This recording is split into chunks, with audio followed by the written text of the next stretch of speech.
Alright guys, welcome to VALORANT News. Drama continues on exactly what Riot Games should do about Neon in the present meta. Basically, everyone has given their thoughts on the current state of the agent over the last couple of days, and it certainly continues last night. Yay, Zekken, even TenZ getting involved in exactly what they should change to Neon to make a more balance in the present meta. Do you guys agree? What changes might be necessary? Will Riot do anything, or will they wait until last minute to make changes right before the new season begins? Very much into your thoughts in the comments below. Hit the like button if you enjoy. Subscribe if you're new as always. Interesting image here that we shall dive into in a bit more detail here in a second, because Sadak looking good, but there is some drama over there right now happening in the Karmine core worlds. Certainly on Brazilian and French Twitter, it's kind of been blowing up over the last day or so. This, by the way, one of the biggest moves of the entire offseason, if you guys aren't aware, is Philip Kovalev, so former head chef for NRG Gaming. He departed that organization and he's now working, well, maybe not exclusively, he's working at least with TenZ and Kaide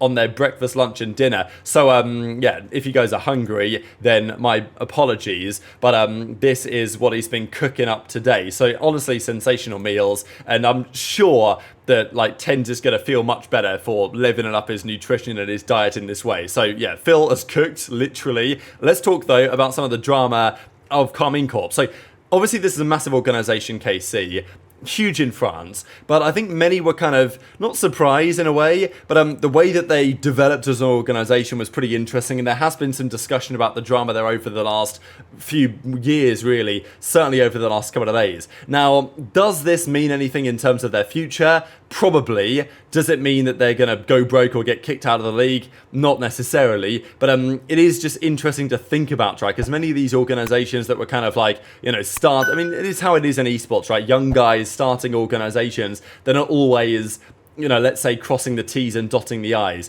So this is what was happening. The two founders, Kamito and Prime. So this article here goes on to describe the detail. I'll leave a link for you guys down below. But effectively, Kamito owned 55% of the shares, and Amin owned the remaining 45% of the shares. But he, well, known as Prime, he actually owns the shares through his company Prime Core. So that was how they'd set up the roles, and Kamito would basically be the president of leading out esports. Prime was in charge of managing events and products, and, you know, dealing with the t-shirt sales and merch sales and stuff like this. So of course it was all going rather well for them, and they've done phenomenally over the last couple of years. But the drama is that allegedly Prime has basically been taking money out of the company through his own company to himself, which basically constitutes fraud. So yeah, the funds were allegedly used to finance personal contracts, which of course is not allowed. So there was some business related problems happening here, and it's all been kicking off really over the last couple of days. So yeah, there's revenues, there are certain contracts that have been fulfilled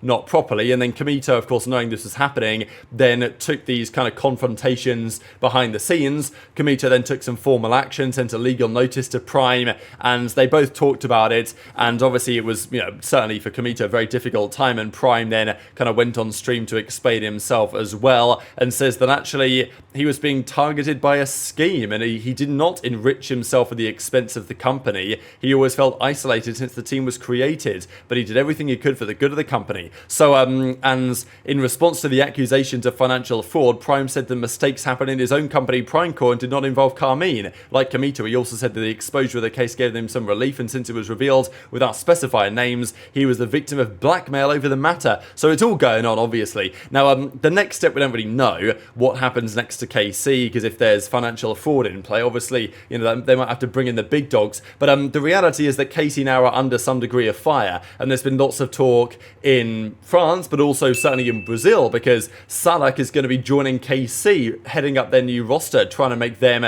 one step better than they managed to achieve last year, which is pretty impressive, all things considered. They want to go better, they want to host the biggest and best events, certainly in the French region, and Sadak and the Brazilian scene is potentially going to be a part of that journey, or maybe not, we don't really know, depending on how things go there. So that's the update on the KC stuff. This I thought was kind of cool. NRG, they've started well with their new roster, no doubt about it. These, of course, the boys that won the Sen City Classic just the other day. But as NRG say, next stop Korea. Now I had to think a little bit to say, okay, what are they actually playing in Korea? Because there is quite a lot going on. It is not, well actually no, it is this. It is not this one. It's not Riot Games 1 2024, which isn't in Korea anyway, but I thought I'd mention it just to kind of give you guys the heads up on what's happening around the world of Valorant, because we have at the K Arena in Yokohama, Riot Games 1 14th to the 15th of December this year. In a couple of months' time, it's Detonation Gaming, it's Zeta Division. And then it's also Fnatic and Leviathan, which is especially interesting, especially the Fnatic and the Lev teams. They are going to be very, very interesting to watch indeed. However, this is the tournament that is being referred to there by NRG. So on the 10th to the 15th of December, the main event Soup Valorant League concludes. And that is as follows. The Made in Thailand, Rapid Lofi, Bilibili Gaming, but then also some very interesting teams. A DRX, Gen.G, Talon, Sentinels, and NRG will all be in attendance here. So some fascinating teams, especially from the Pacific, right? I like the new Talon team, what they're trying to build. Obviously T1, I'd like to see them here as well. But no T1, it's going to be Gen.G and DRX. But then NRG and Sentinels back in the building. If they play each other, that's going to be exciting. And then, of course, the NRG Bilibili Gaming rematch is what everyone is looking for this tournament. But let's talk about the Neon drama, right? Because it's been a big topic of the last several months at this point, really. Especially with people using Neon more and more, they're getting better and better with her, and the character is arguably rather too good. So Azander says, day one of asking Riot, please, for a Neon nerf. Asuna says, brother, you legit see me lock Neon for 2 months straight and one day without a GOAT Neon player playing with Snake Sean. You start crying about Neon, crazy scenes. But look, other pros are definitely in agreement, and Ye has raised the question again, as we saw the other day, because TenZ mentioned this. How about we have an agent ban in the game? Kind of like what we started to see, obviously it happens now in League of Legends, and this was the point that I made a while ago, is that let's just keep it simple. Let's just have 2 agent bans, 1 per team. And this is what Ye says. He's like, you know what? Now Valorant is at the point where we could do this. The meta is powerful for certain agents, but it is versatile enough that you can get away with banning a certain agent on a certain map. And, you know, maps like Ascent, that tends to be a pretty standard composition.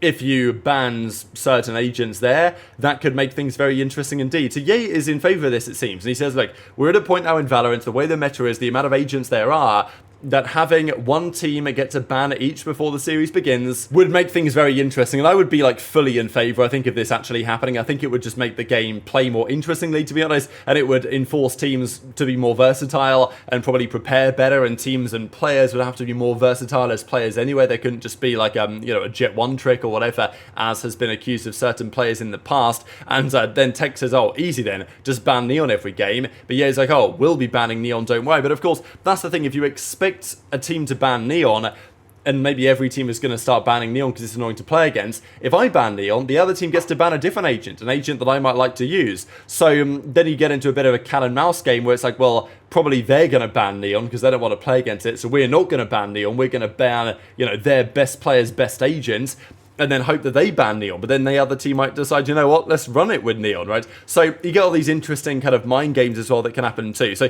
definitely in favour of this. The other option, though, I guess, is how about you just nerf the agent in some capacity? And that's kind of what TenZ is talking about here. Did you get the ISO with the shield? Or wait, they don't have ISO. How would you balance Neon? Just give Neon 1 slide. I'm off the Kodak Black Galaxy gas. If I was going to balance Neon, I would give Neon 1 slide.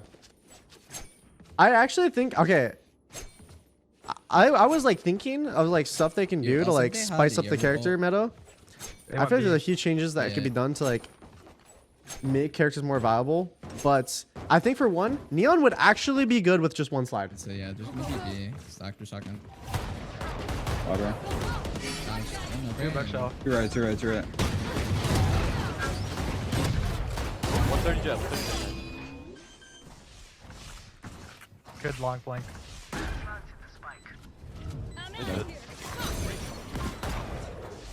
Put him down.